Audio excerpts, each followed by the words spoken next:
Yeah, out here they call me Icy Smith. I go real well with tea, especially that raspberry tea out there. Oh, sorry. Back to the story. Well, one time I was skiing down Everest. It was just insane. Man, it just got a blizzard for like 50 days. It was insane, and I was walking up the whole time. I didn't even need an oxygen tank. I passed out a couple times. I almost died, frozen up there. They had to thaw me out a couple times. They come in handy, you know.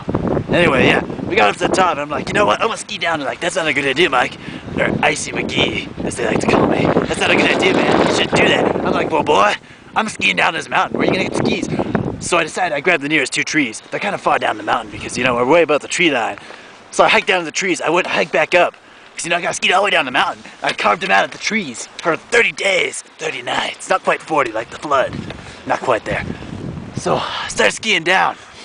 And I caused a couple avalanches. One avalanche actually caught up with me a little bit because, you know, it was that mogul stuff. You can't go fast down that moguls, especially on the Everest. You know, it's really steep moguls.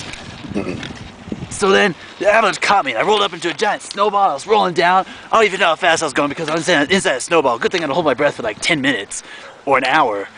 I don't even know. Good thing it was cold too, because my heartbeat was like 1 a minute, you know? Like those free divers, except divided by 8 because they can do 8 beats a minute, you know, whatever.